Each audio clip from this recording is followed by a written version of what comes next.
Hello friends, welcome back. Last lecture में हमने जो टॉपिक स्टार्ट किया था financial statements of not for profit organisations, जिसमें हमने देखा था कि इनके जो फाइनेंशियल स्टेटमेंट्स होते हैं वो रहते हैं तीन। एक रिसीट एंड पेमेंट अकाउंट, जहां पे जितनी भी इनकी रिसीट्स आती है वो रिसीट साइड में आती है, और जितने भी पेमेंट्स करते हैं नॉट फॉर प्रॉफिट ऑर्गेनाइजेशंस जिनका मकसद प्रॉफिट कमाना नहीं होता है, जैसे एजुकेशनल इंस्टीट्यूशंस है, पब्लिक हॉस्पिटल्स है, या क्लब्स है, सोसाइटीज है, ये सारी जो ऑर्गेनाइजेशंस है, इनके जब हम फाइनेंशियल स्टेटमेंट बनाएंगे तो एक बनेगा रिसीट एंड पेमेंट अकाउंट और दूसरा इनकम एंड एक्सपेंडिचर अकाउंट। मतलब प्रॉफिट मेकिंग एंटिटीज में हम क्या बनाते हैं, प्रॉफिट एंड लॉस अकाउंट, क्योंकि उनका मकसद होता है प्रॉफिट कमाना, बट इनका कोई मकसद नहीं होता प्रॉफिट कमाना, बट स्टिल इनका सरप्लस है या डेफिसिट है। सरप्लस मतलब इनकी जो इनकम है अगर वो एक्सपेंडिचर से ज्यादा है तो हम बोलेंगे इनको सरप्लस हो गया है, और अगर उसका उल्टा होगा तो हम बोलेंगे इनको डेफिसिट है। जैसे गवर्नमेंट है, गवर्नमेंट का क्या बनेगा सर, उनका भी बनेगा इनकम एंड एक्सपेंडिचर अकाउंट, फिर बोलते हैं हमारा सरप्लस इतना है या डेफिसिट इतना है, और फिर लास्ट में इनके भी बैलेंस शीट बनेंगे ताकि इनके भी फाइनेंशियल पोजीशन पता चल जाए, हाँ इनके एसेट्स कितनी है, इनकी लायबिलिटीज कितनी, ये सारा चीज हमने पढ़ा था लास्ट लेक्चर में। और कुछ बेसिक चीजें थी, जैसे मैंने सब्सक्रिप्शन के बारे में सिखा दिया था कि वो भी हमें जो इनकम एंड एक्सपेंडिचर है वो एक्रूअल बेसिस पे बनता है, और receipt and payment account cash basis पे बनता है। तो एक आध एग्जांपल्स मैंने ली थी आपको किस तरह से हम रिसीट एंड पेमेंट अकाउंट बनाएंगे, उसके बाद फिर सब्सक्रिप्शंस की कैसे एडजस्टमेंट एंट्रीज करेंगे। बेसिकली प्योरली एक्रूअल कोई लेना देना नहीं है एनपीओ के साथ। अगर आपको नॉर्मल एंटिटीज में भी ये क्वेश्चन आएगा कि एक्रूअल बेस पे कितना खर्चा होना चाहिए तो आपको आना चाहिए, ठीक है।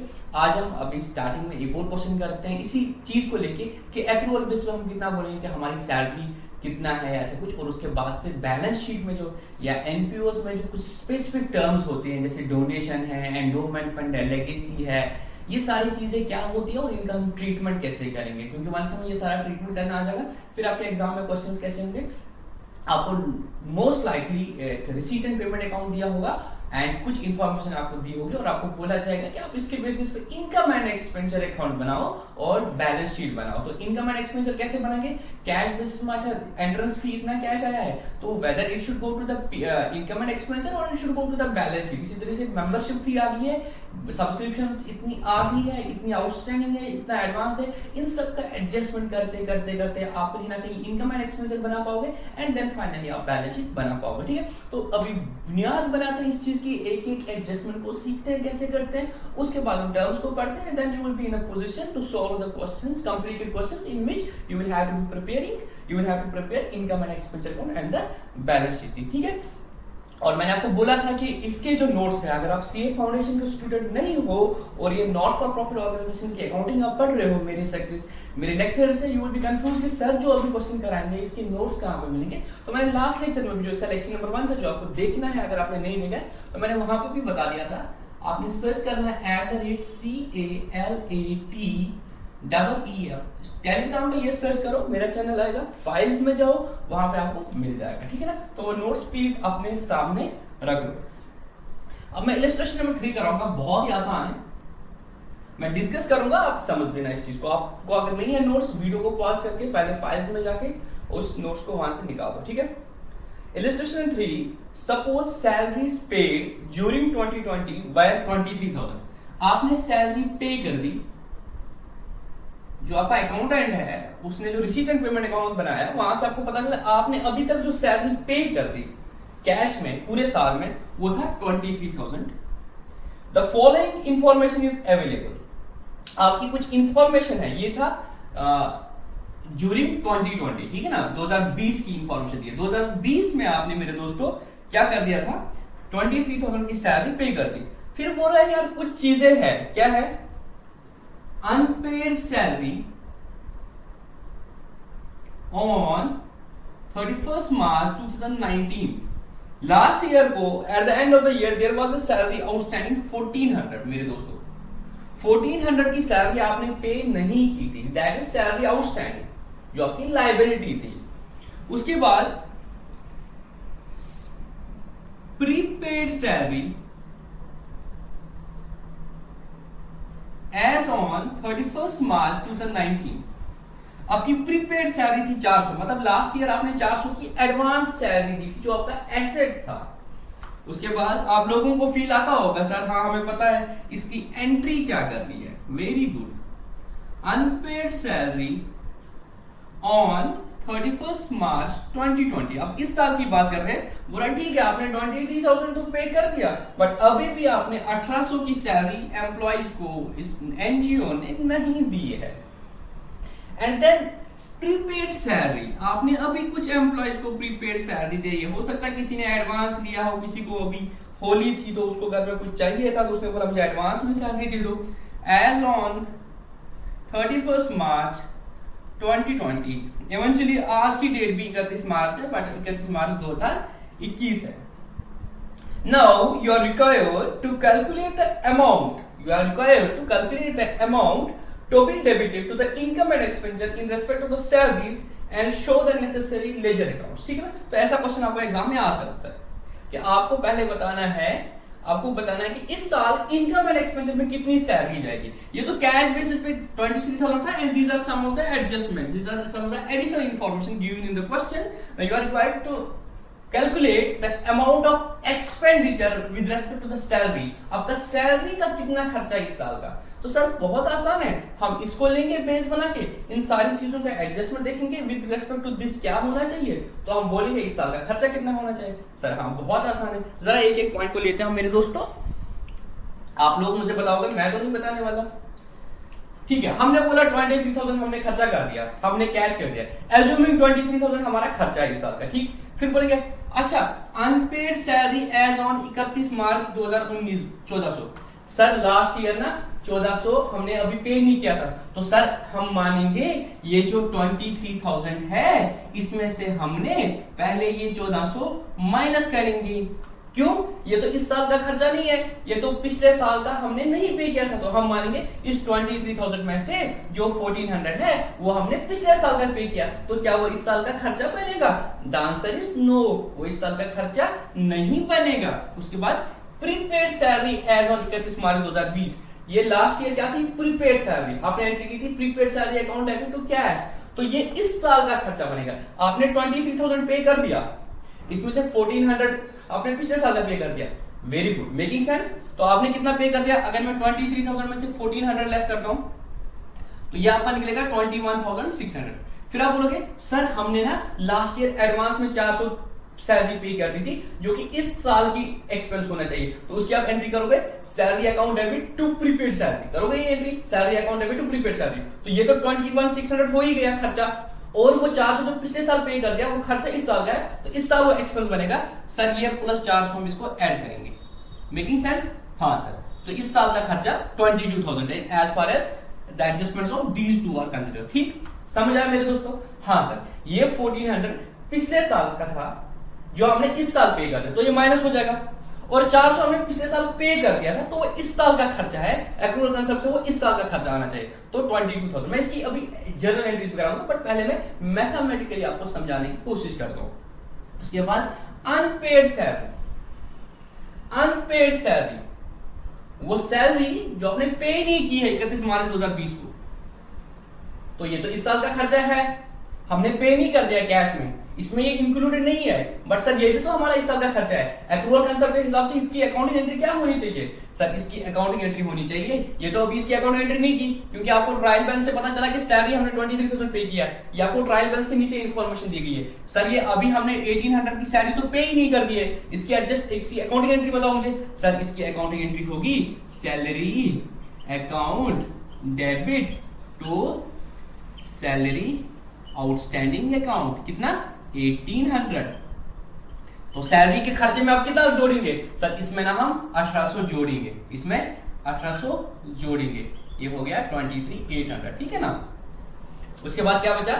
Prepaid salary as on 600, as on आपने ना आज की डेट में 600 का एडवांस दिया है, मतलब इस 23,000 में से 600 तो आपने अगले साल का एडवांस दिया है, तो क्या वो इस साल का खर्चा मानेगा? नहीं सर, ये इस साल का खर्चा नहीं होगा, इसकी एंट्री होगी prepaid salary account debit to salary account, prepaid salary account debit to salary account. तो सैलरी को खर्चे को जो आपने अभी 23,000 था वो कम करेंगे 600 से, वो तो इस साल का खर्चा है नहीं, तो इस साल का खर्चा जो इनकम एंड एक्सपेंस में जाना चाहिए वो 23,200 है। समझ आया मेरे दोस्तों?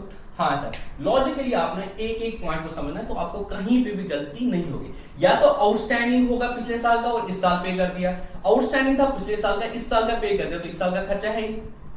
पिछले साल प्रीपे कर दिया था तो पिछले साल में एडवांस दिखाया होगा तो इस साल का खर्चा है, तो इस साल खर्चा डाला है, एंट्री करनी है salary account debit to prepaid salary. और उल्टा होगा कि आज की डेट में अभी सैलरी आउटस्टैंडिंग तो इस साल का खर्चा बनेगा salary account debit to salary outstanding. और आज अगर कोई प्रीपेड सैलरी दे दी है तो आपने उसको सैलरी में दिखा दिया है 20,000, वो तो सैलरी का खर्चा है नहीं, तो एंट्री करेंगे prepaid salary account debit to salary. ये था अगर आपको रिसीट एंड पेमेंट से मेरे दोस्तों आपको क्या बनाना है, income and expenditure. It may be likely possible कि आपके एग्जाम में पूछा जाएगा इनकम एंड एक्सपेंडिचर में 23,000 या कुछ भी है and there are some adjustment, you will have to say how much salary has been actually paid in this year, then आपको क्या करना है, इसका रिवर्सल करना है। अगर आपको बोला है कि इनकम एंड एक्सपेंडिचर 23,200 है, आप बता दो कि कितना कैश गया होगा विद रिस्पेक्ट टू सैलरी और ये चार एडजस्टमेंट के लिए आपको देखना है कि अच्छा ये तो पिछले साल का है तो ये तो अभी पे कर दिया हो तो ये भी ऐड हो जाएगा, ये तो नहीं किया, ऐसे उल्टा हो जाएगा, इस सब का उल्टा हो जाएगा। बट अगेन आपको वहां पे भी लॉजिकली समझना है, ठीक है। अब इनके लेजर अकाउंट बनाने वो कुछ मुश्किल है नहीं, जैसे मैंने कल सब्सक्रिप्शन अकाउंट वाला बनाया था वैसे ही आपको बनाना है। सबसे पहले अगर मैं दिखा दूं आपको सैलरी अकाउंट, सैलरी अकाउंट में अभी आपने क्या किया, टू कैश किया 23,000, बट जो पिछले साल की सैलरी थी 400, इसकी एंट्री क्या हो जाएगी, आपने अभी एक एंट्री किया salary account debit to cash, but ये जो 400 की प्रीपेड सैलरी थी वो इस साल का खर्चा बनेगा तो एंट्री क्या हो जाएगी, salary account debit to prepaid salary. और फिर जो ये आउटस्टैंडिंग सैलरी है लास्ट ईयर की, तो ये क्या था, सैलरी आउटस्टैंडिंग, इसकी एंट्री क्या हो जाएगी, अब सैलरी आउटस्टैंडिंग को डेबिट करेंगे और सैलरी को आप क्रेडिट करोगे, और इसी तरह से प्रीपेड सैलरी का भी उल्टा हो जाएगा, और फिर चाहे सैलरी आउटस्टैंडिंग अकाउंट बनेगा और सैलरी प्रीपेड अकाउंट बनेगा। बहुत आसान है, कुछ मुश्किल नहीं है मेरे दोस्तों। अब मैं आपको जो बहुत इंपॉर्टेंट चीज है with respect to these NPOs, they are the terms which are used in the balance sheet or overall terms which are used in the clubs, societies, these NGOs, ठीक है ना। तो इनको हम, जैसे मैंने आपको बोला था ना पहले लेक्चर में ही, सेकंड लेक्चर में मैंने आपको बोला था कि आपको अकाउंटिंग कितनी अच्छी आती है, इट डिपेंड्स ऑन आपको अकाउंटिंग की वोकैबुलरी कितनी अच्छी है। अगर आपको अकाउंटिंग की वोकैबुलरी अच्छी है तो आपको अकाउंटिंग करने आएगी। उसका मतलब क्या होता है, उसका मतलब होता है जो भी टर्म्स आपको अकाउंटिंग में आएंगी आपको उनको अच्छे से समझना है। जितना आप उनको अच्छे से समझे उतना आपका लॉजिक आपको जवाब देगा। कोई भी चीज जो दुनिया में बनती है वो लॉजिक के बेसिस पे होती है, तो लॉजिक को समझने के लिए जरूरी है कि उस लैंग्वेज को पहले समझा जाए, उसकी वोकैबुलरी को समझा जाए, आपको खुद समझ आ जाए कि वो चीज क्या है, तो आप खुद ही उसका आंसर मोस्ट लाइकली बता पाओगे। कुछ इश्यूज होते हैं जो कॉम्प्लिकेटेड होते हैं, जहां पे डिफरेंस ऑफ ओपिनियन हो सकता है, वहां पे हमें अकाउंटिंग स्टैंडर्ड्स मदद देता है। Otherwise generally accepted accounting principles तो वही है ना कि सारे मानेंगे हाँ भाई ऐसा ही होना चाहिए। तो हो सकता है कि 10 में से 8 चीजें आपको without the knowledge of accountancy आपका दिमाग आपको बोलेगा कि ऐसा होना चाहिए। मैं भी जब बच्चों को कभी पढ़ाता हूँ और वो बोलते सर इसका आंसर क्या होना चाहिए, ये मुझे डाउट हो रहा है, मैं बोल रहा हूँ आपके हिसाब से क्या होना चाहिए। आप बुक को बाद में देखो, आप बताओ आपके हिसाब से बताओ, एंड 7 आउट ऑफ 10 टाइम्स बच्चे खुद ही सही आंसर बोलते हैं। फिर मैं बोलता हूँ ठीक है, बुक से टाइप एरर हुआ होगा कभी, ठीक है ना। तो आपको अपने लॉजिक्स पर विश्वास रखना चाहिए, ठीक है दोस्तों। तो हम पहले कुछ टर्म्स को पढ़ेंगे, उनको अच्छे से समझेंगे, उसके आप वोकैबुलरी अच्छी हो जाएगी, आपकी वोकैबुलरी अच्छी हो जाएगी, आपकी अकाउंटिंग अच्छी हो जाएगी। So simple as that. सबसे पहले है, अभी हम रिसीट एंड पेमेंट अकाउंट पढ़ा और फिर इनकम एंड एक्सपेंडिचर मैंने आपको बता दिया कि एक एक चीज को हमने एडजस्टमेंट करनी होती है जो क्वेश्चन में दिया होगा उसके हिसाब से, ठीक है ना, कि कितना इनकम लेना है कितना नहीं लेना है। फिर आती है इनकी बैलेंस शीट, ठीक है ना।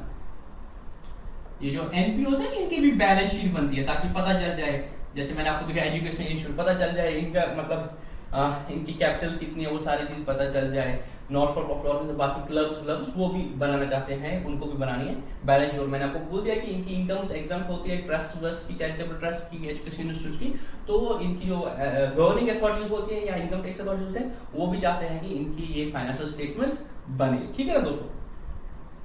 तो बैलेंस शीट में अगर मैं अभी किसी चैरिटेबल इंस्टीट्यूट की बात करूं या क्लब की बात करता हूं या इन दैट सेंस एक स्कूल की बात करता हूं, तो जो मेंबर्स होते हैं इसके, इस सोसाइटी के या इस ट्रस्ट के जो मेंबर्स होते हैं वो जो इनिशियल डोनेशन करते हैं, इनिशियल कैपिटल फंड करते हैं, तो वो कैपिटल फंड में आता है। अगर मेंबर्स ने कुछ नहीं किया है, कोई खुद से डोनेट नहीं किया है और एनोनिमस डोनेशंस ली है, तो वो एक्यूमुलेटेड फंड में आता है। फिर अगर किसी साल का सरप्लस आएगा वो भी उस फंड में ऐड हो जाएगा, कैपिटल फंड में, ठीक है ना। जैसे आपने कैपिटल फंड स्टार्टिंग लगा दिया, तो आप 5 मेंबर्स थे जिन्होंने बना दिया, तो 5 लाख लगा दिया।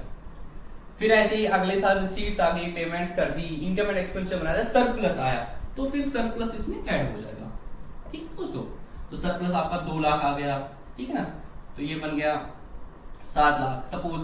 फिर अगले साल क्या हुआ, डेफिसिट हो गया, ठीक है ना। यहाँ पे ड्राइंग वाला कंसेप्ट तो होता नहीं क्योंकि ट्रस्ट है। सपोज अगले साल ये हो गया, डेफिसिट हो गया, तो इस तरीके से ये कैपिटल फंड का टोटल जो है वो आता होगा, ठीक है दोस्तों।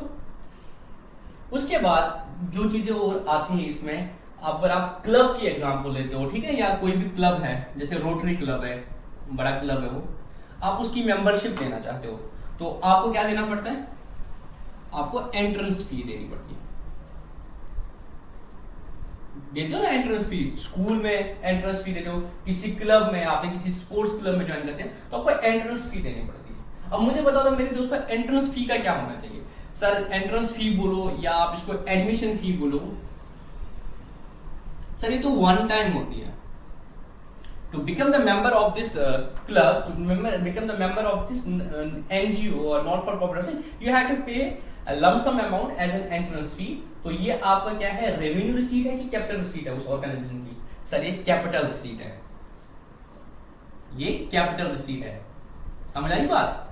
हाँ सर, क्योंकि इससे क्या होगा, ये अगर आप मैचिंग कंसेप्ट भी यहाँ पे लगाओगे तो ये जो आपने एंट्रेंस फी दे दी, क्या आप उसको कोई सर्विस दोगे इस आने वाले साल में इसके लिए? नहीं सर, हम तो इसको कोई सर्विस नहीं देंगे, ये उसको जो बेनिफिट्स मिलेंगे टू बिकम दिस जो मेंबर ऑफ दिस क्लब। जैसे नॉर्मली क्लब होता है, अगर जम्मू से तो आपका जम्मू क्लब है, कश्मीर का मुझे कोई आइडिया नहीं है ज्यादा क्लब्स का कंसेप्ट, या आप गोल्फ क्लब की बात कर सकते हो वहां पे, तो आपने गोल्फ क्लब की मेंबरशिप ले ली, ठीक है ना।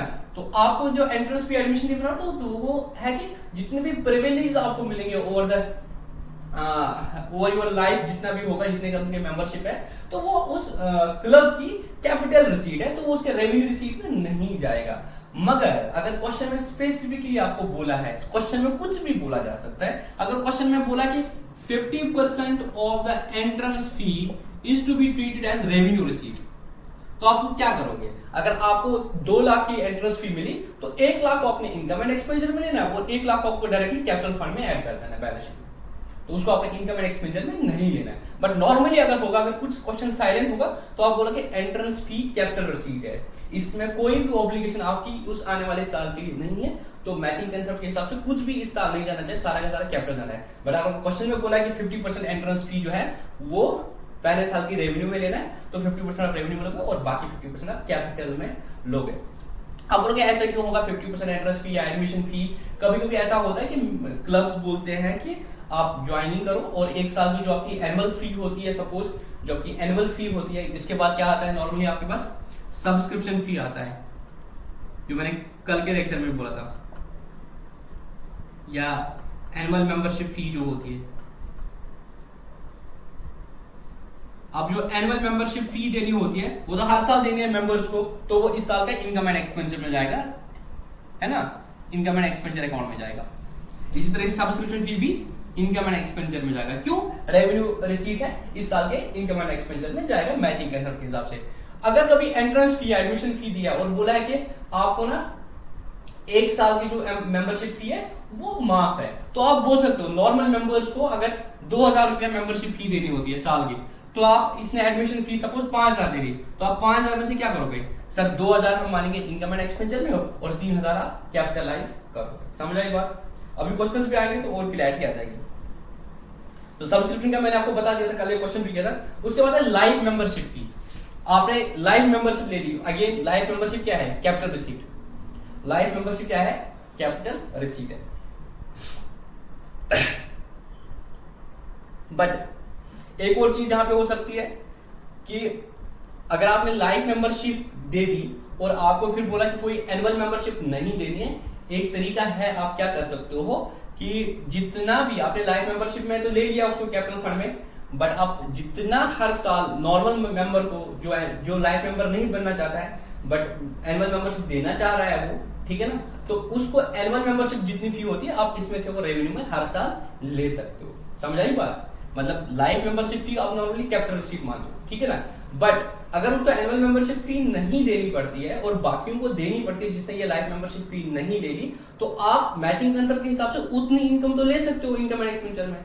आप गोल्ड जिम ज्वाइन कर दी है और उन्होंने बोला कि अगर आप यहाँ पे कोई एडमिशन ऐसा नहीं, लाइफ मेंबरशिप नहीं लेते हो, तो आपको हर मंथ 1600 रुपए देना पड़ता है। बट अगर आप लाइफ मेंबरशिप देते हो तो आपको 5 लाख रुपए देने पड़ते हैं। तो बीइंग गोल्ड जिम्स अकाउंटेंट आप क्या करोगे? अगर आपने लाइफ मेंबरशिप फी को पूरा का पूरा कैपिटलाइज कर दिया, कहीं ना कहीं दूसरा अप्रोच तो ज्यादा सही है ना कि आप बोलोगे कि 1600 तो नॉर्मल मेंबर को देने पड़ते हैं, 1600 इंटू 12 तो हर साल की इनकम तो आप ले सकते हो उतना, फिर आप लाइफ मेंबरशिप फी से लेस कर दो, आप अलग से हेड बना दो कैपिटल फंड में लाइफ मेंबरशिप फी रिसीव्ड, और मैक्रूअल कंसेप्ट के हिसाब से इस साल जितनी इनकम आनी चाहिए वो प्रोपोर्शनल चाहिए। और खुदा ना खासा अगर कोई मेंबर फिर छोड़ दे या उसकी डेथ हो जाएगी, जितनी भी उसके अकाउंट पे लाइफ मेंबरशिप फी बची थी वो जाके कैपिटल फंड में आप डायरेक्टली ऐड कर सकते हो अगर आप इतना करना चाहो, ठीक है ना। मैं यहां पे पढ़ लेता हूं लाइफ मेंबरशिप फी के बारे में।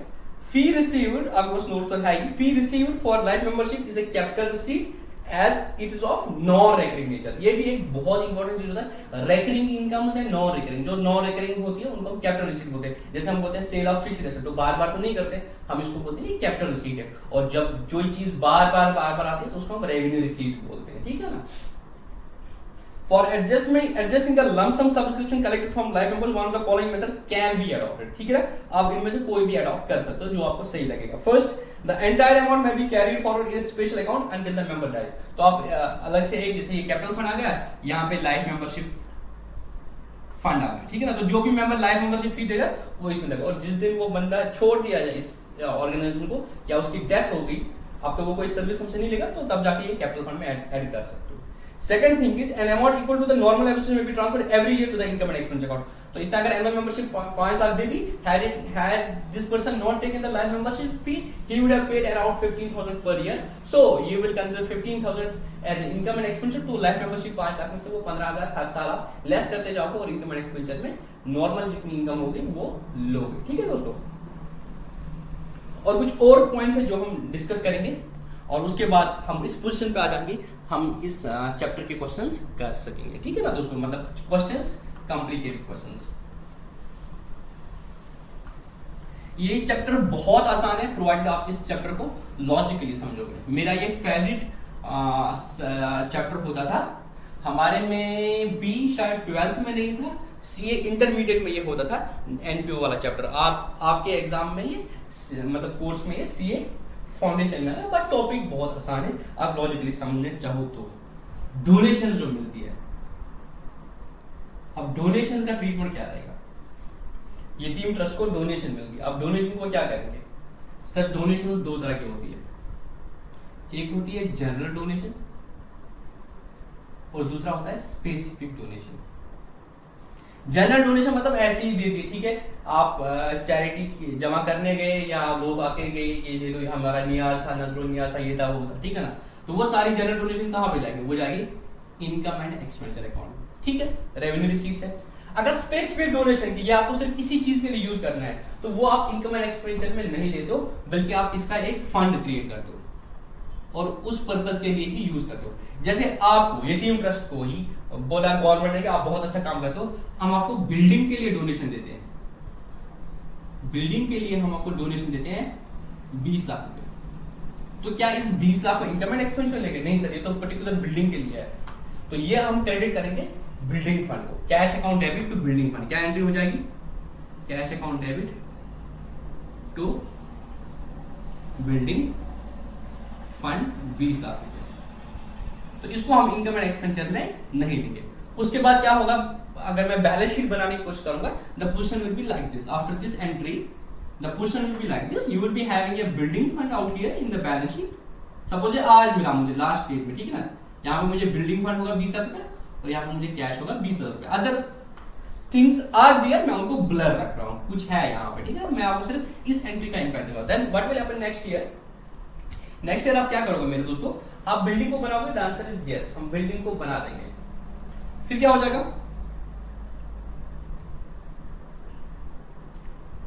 आप बिल्डिंग बनाओगे तो एंट्री क्या हो जाएगी? Building account debit to cash, ठीक है। सपोज अगले साल आपने क्या किया, बिल्डिंग बना दी 10 लाख की, ठीक है ना। फिर पोजीशन क्या हो जाएगी, यहां पे आप क्या आएगा, आपका बिल्डिंग आएगा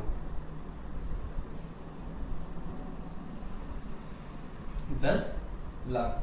कह रहा है मतलब यहाँ पे अगर स्पेसिफिक डोनेशन है तो वो स्पेसिफिक पर्पज के लिए गए, वो हम कैपिटलाइज करते हैं और बैलेंस शीट में लायबिलिटी साइड पे हम दिखाते हैं, और क्योंकि उसको हमें स्पेसिफिक पर्पज के लिए यूज करना होता है, ठीक है। उसके बाद एंट्रेंस फी, एंट्रेंस फी जो मैंने ऑलरेडी बताया, एंट्रेंस फी को हम कैपिटलाइज करते हैं, बट अगर क्वेश्चन में स्पेसिफिक बोला है कि 50% एंट्रेंस फी आपको रेवेन्यू मानना है तो 50% रेवेन्यू फी जो वो होगा वो रेवेन्यू में माना जाएगा, और बाकी जो है कैपिटलाइज होकर कैपिटल फंड में ऐड हो जाएगा। लेगेसी, अगर आपके किसी बंदे ने ऐसे ही मतलब कुछ दे दिया, कोई बंदा, जैसे नाम नहीं लेना चाहिए, कोई बड़ी सेलिब्रिटी या कोई भी है, वो मरने से पहले अपनी वसीयत करता है कि मेरी जितनी भी जायदाद है, मेरा कोई भी अपना शरीयत के हिसाब से कोई भी वारिस नहीं है इस प्रॉपर्टी का, या उन सबको उसने दे दिया, फिर उसका जो अपना तरीके का हिस्सा है तो उसने बोला कि ये मैं यतीम ट्रस्ट को देना चाहता हूं, नाउ दैट इज लेगेसी। तो वो उसके रेवेन्यू रिसीव तो है नहीं उस क्लब के लिए, यतीम ट्रस्ट के लिए, वो सारा कैपिटल फंड में ऐड हो जाएगा। जो भी उनको कैश मिलेगा, बिल्डिंग मिलेगा, building account capital fund, cash account capital fund, जो भी उनको मिल जाएगा, ठीक है, तो डायरेक्टली कैपिटल फंड में जाएगा। अगर लाइफ मेंबरशिप फी कैपिटलाइज हो जाएगी, बट आपके पास एक ऑप्शन है, जितना भी फिर एनुअल मेंबरशिप फी है उन बंदों की, आप हर साल उस लाइफ मेंबरशिप फी से लेस करके उसको इनकम में ले सकते हो। उसके बाद है आपका एंडोमेंट फंड डोनेशंस। कभी कभी आप क्या स्पेसिफिक फंड्स क्रिएट करते हो विद फॉर स्पेसिफिक पर्पस, उसको एंडोमेंट फंड्स बोलते हैं, ठीक है ना। बड़े बड़े जो हार्वर्ड उन सब में ये कंसेप्ट है एंडोमेंट फंड का। तो आपने ये फंड्स, आपको किसी लोग ने फॉर स्पेसिफिक पर्पस दे दिया, या आपने खुद से क्रिएट किया, आपने साइड में रख लिया उनको, फिर आप इन फंड्स को इन्वेस्ट करते हो।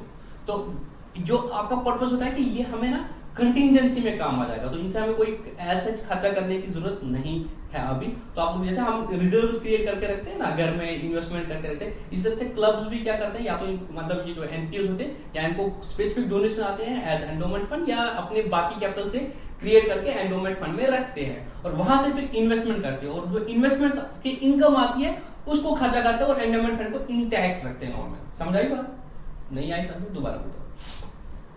अब देखो, हमें लगता है कि ठीक है, हमें हर साल ये रिसीट्स आती रहती है, हम खर्चा करते जाते हैं, फाइन, मेकिंग सेंस।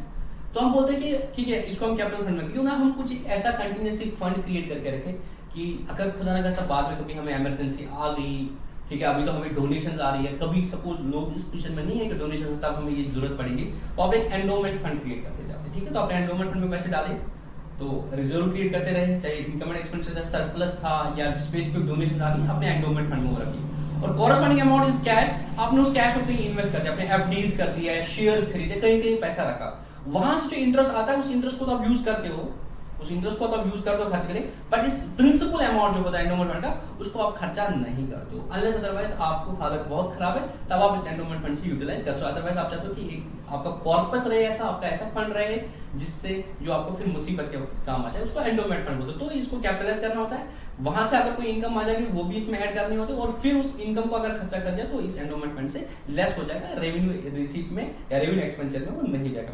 उसके बाद है treatment of sale of old newspaper और पीरियडिकल्स। अगर आपको मैगजीन्स आते हैं, न्यूज़पेपर आते हैं, फिर आपने बेच दिया, तो मैगजीन का खर्चा भी आप इनकम एंड एक्सपेंडिचर डालते हो, और मैगजीन से अगर कोई सेल होगी, वहां से कोई इनकम आ गया, न्यूज़पेपर वाले से कोई इनकम आ गई आपको, तो वो भी आप इनकम एंड एक्सपेंडिचर में इनकम लोगे।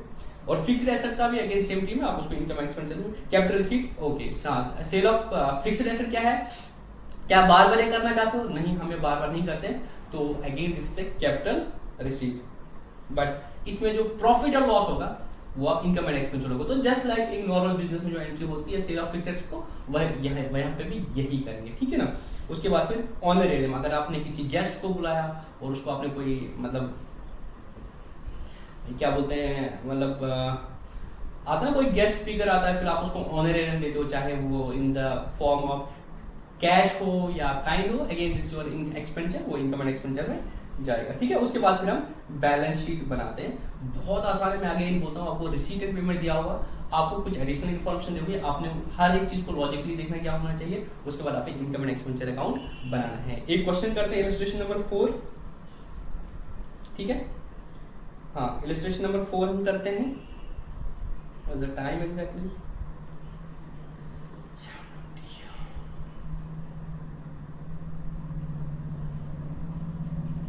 आपके पास वो बुक है ही, मैं इस इलस्ट्रेशन नंबर 4 को पढ़ता हूं और आपको और क्लैरिटी आ जाएगी, फिर जाके हमारा एजुकेशन इंस्टीट्यूट वाला बचता है। ठीक है, जितने क्वेश्चंस करेंगे आपको और क्लैरिटी आ जाएगी।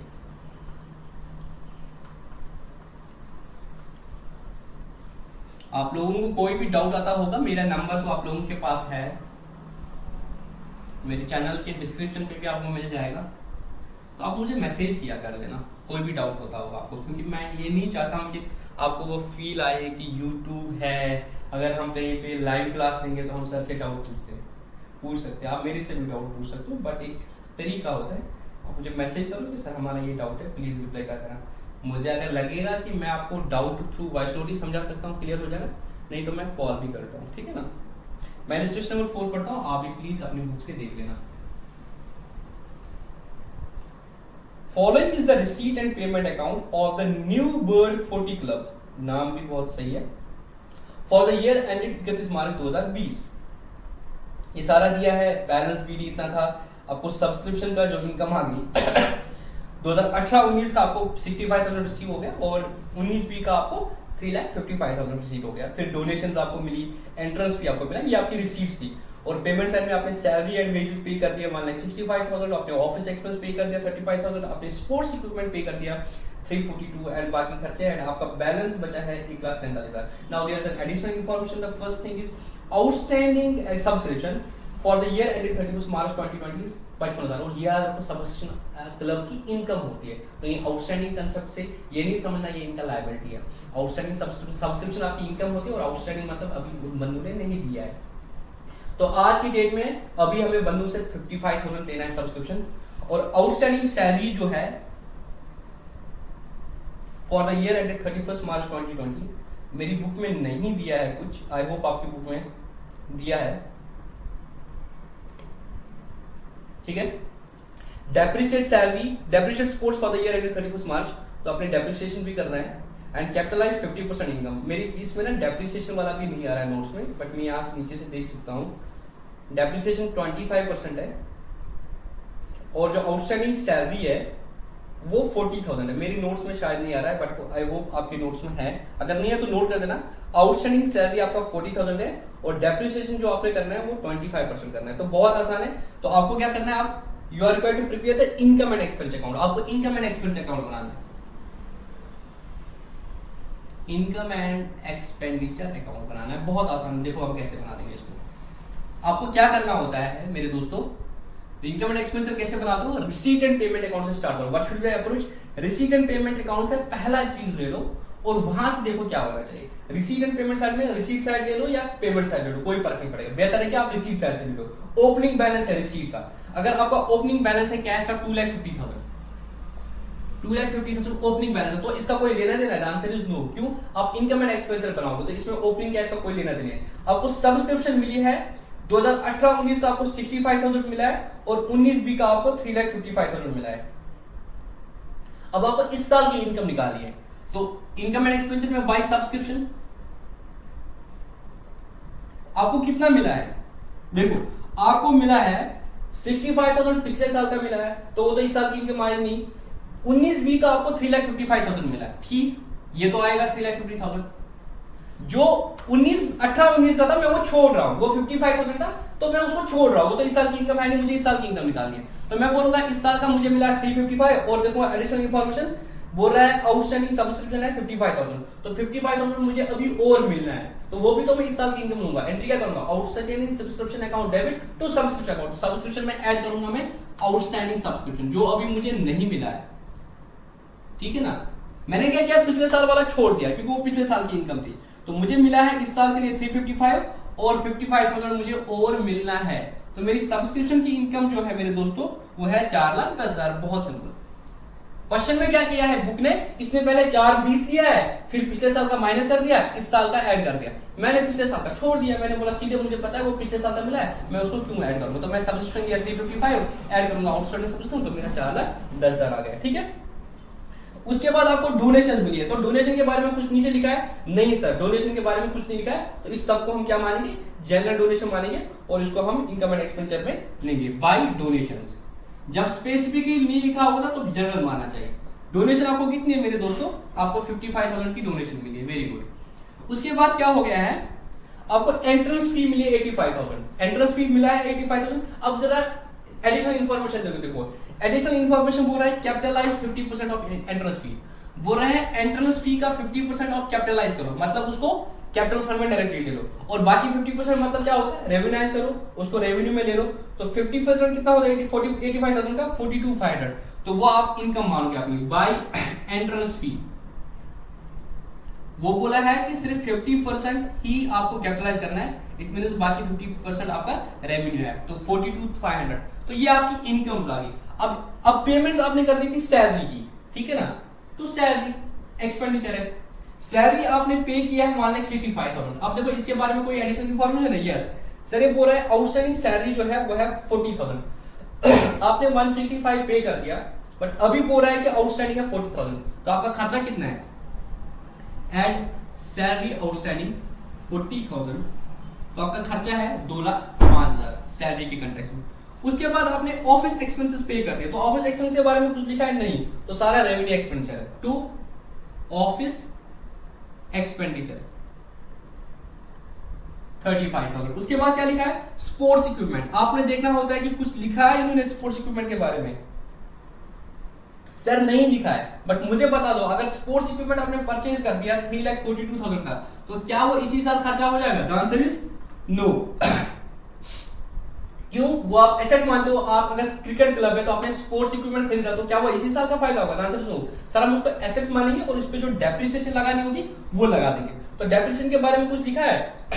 हाँ सर, बोल रहा है 25% डेप्रिशिएट करो, तो डेप्रिसिएशन ऑन स्पोर्ट्स इक्विपमेंट। आपका हो सकता है पुराना भी कुछ हो, पर इधर नहीं है, तो हम इसी पे लगाएंगे 25% ऑफ 3,42,000, वो आता है आपका मेरे दोस्तों 85,500। ठीक है, उसके बाद टेलीफोन चार्जेस। टेलीफोन चार्जेस क्या है? कुछ नीचे इंफॉर्मेशन दी है? नहीं सर, तो पूरा का पूरा इसी साल पे कर दिया है, तो इतना ही आपका खर्चा है 28,000, कोई आउटस्टैंडिंग नहीं है। इलेक्ट्रिसिटी चार्जेस सेम, ये तो नॉर्मल बिजनेस में भी होता है। अगर कोई आउटस्टैंडिंग होगा दोस्तों, उसका आपको ख्याल रखना है। अभी आपने बोला कि इलेक्ट्रिसिटी चार्जेस 32,000 पे करते हैं, इस मार्च का बिल अभी पे नहीं किया 3,000, तो इलेक्ट्रिसिटी एक्सपेंसेस 35,000 हो जाएगा। उसके बाद ट्रैवलिंग एंड कन्वीनियंस पे आपका खर्चा हो गया, तो ट्रैवलिंग एंड कन्वीनियंस 65,000। ठीक है, तो ये आपके एक्सपेंस हो गए। फिर आपने देखा है कि आपका सरप्लस है या डेफिसिट है। जब आप इसको टोटल कर लेते हो, सोर 65 दैताजी 65 5 7 5 7, ये आपको बड़ा लगता है 5 7 500, इसमें से जब आप ये माइनस कर ले तो सारा, तो आपका आंसर आता है 57,000, ये आपका निकलेगा सरप्लस। इस तरह से आपने रिसीट एंड पेमेंट अकाउंट और एडिशनल इंफॉर्मेशन से आपने क्या किया? आपने इनकम एंड एक्सपेंडिचर अकाउंट बना दिया। बहुत आसान होता है, जो भी वहां पे चीजें दी हुई, रिसीट से स्टार्ट करो, फिर एडिशनल इंफॉर्मेशन देखो उस चीज के बारे में, वो एडजस्टमेंट करके आप इनकम ले सकते हो एक्रूअल बेसिस के हिसाब से। ठीक है ना, तो 4 इलस्ट्रेशन कर दी है। मैं चाहता हूं कि इस टॉपिक के जितने भी क्वेश्चन है वो मैं आपको खुद से करा दूं, ताकि आपको एक डर होता है इनकम एंड एक्सपेंडिचर मतलब एनपीओ का, तो आपको वो डर ना रहे। तो नेक्स्ट लेक्चर जो होगा वो मेरा व्हाइट बोर्ड पे नहीं होगा ऐसे, तो मैं लैपटॉप पे रिकॉर्डिंग करूंगा, ताकि मैं आपको क्वेश्चन भी साइमल्टेनियसली करा दूं। और नेक्स्ट लेक्चर में हम 4-5 क्वेश्चन और करेंगे, इस टॉपिक को कंप्लीट करते हैं। फिर इसमें जो एजुकेशन इंस्टीट्यूट वाला एक क्वेश्चन है वो मैं फिर अलग से दिखा दूं, और एजुकेशन इंस्टीट्यूट का कोरिलेट भी कर सकते हो, क्योंकि आपने स्कूल पढ़ा है, ठीक है, स्कूल में सबने पढ़ा, तो आप जितने भी वहां पे चीजें आते हैं तो आपको लगे हाँ ऐसा भी होता है, तो आपको एक फील भी आता है कि हमारे स्कूल वाले कैसे अकाउंटिंग करते थे। मिलते हैं नेक्स्ट लेक्चर में, जो कि आपका माइक्रोसॉफ्ट व्हाइट बोर्ड यूज करूंगा मैं rather than this white board. ठीक है।